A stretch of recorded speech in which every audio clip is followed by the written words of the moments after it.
Hello, my fellow nerds! Before I get started, I'd like to mention how excited I am for this week's topic. But before I get on to talking about Disney and whatnot, I would like to mention I have new glasses. I can finally have depth perception, and it's awesome. I didn't know things were in 3D. Also, sorry about the whole weird lighty thing. I have a webcam. There's not much I can do about it, so sorry in advance.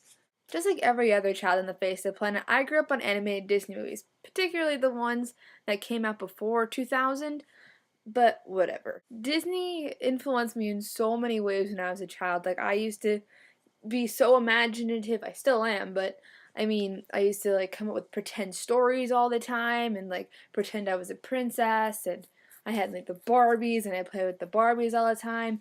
And Disney really heavily influenced me wanting to start drawing and getting into the artistic world.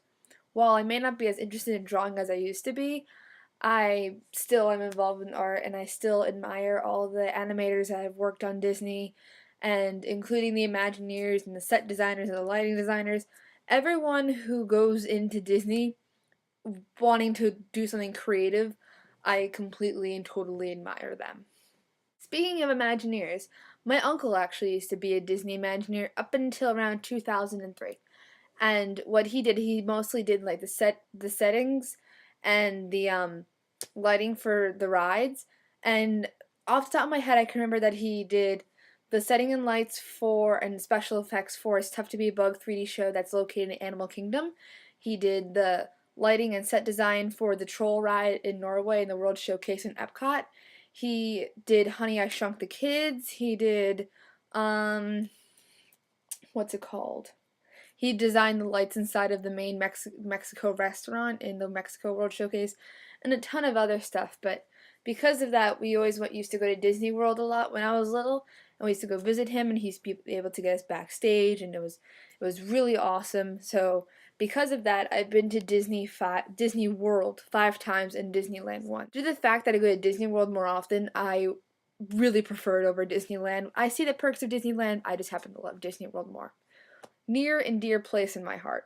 My favorite Disney films are Beauty and the Beast, Alice in Wonderland,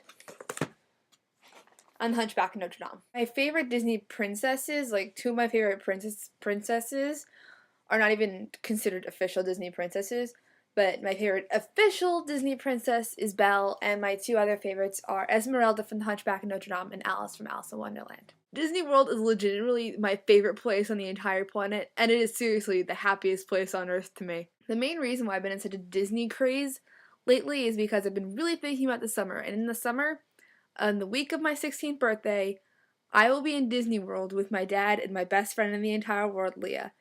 And that's just so awesome. So I will actually be in the Disney parks for my 16th birthday. And that is just so magical to me. Such a significant year in American culture, and I get to celebrate in my favorite place on the planet. Like, what could be better? I get to spend it with two of my favorite people, my dad and my best friend. Like, it's awesome. I could go on and on and on about all my favorite things about Disney World, to the tiniest minute little detail to the biggest extravagant things that they have available to do in the parks. But I guess I'll just start off by ranking my favorite parks. My favorite park definitely would be Epcot. Number 2, Magic Kingdom. 3, MGM Studios. It's not Hollywood Studios to me. It will forever be MGM to me. And 4, Animal Kingdom. Now, going hand in hand with Disney World comes the resorts. Whenever I go to Disney World, I always stay in one of the hotels on the park area thing. I don't know what word I should use to describe the world of Disney. But I always stay in the Wilderness Lodge. It's my favorite resort out of all of them, and I just adore it, and it's so gorgeous. And I literally, every single time I walk in that lobby and see the gigantic totem poles that stretch up to like 4 stories high, I just like gasp audibly because of just how beautiful and utterly fantastic that hotel is. And it's just, oh, I can't even get over how beautiful it is. I can make an entire series of videos going on and on and on and on and on and on about Disney, the animation, the history, the theme parks, like secrets about Disney, and trivia and facts, but Unfortunately, I have to squeeze this in under 5 minutes, or like none of you will sit and watch me babbling about Disney. This is me going out. Thanks, guys. In your face, Disney, Mickey Mouse. After edit bonus stuff. I just wanted to add in real quick that I will be in Disney World with Leah from July 18th to July 22nd, and I didn't send her my 5-minute mark, but because I had to cut down 15 minutes of me rambling on about Disney into 5, and that didn't happen. So I'm sorry.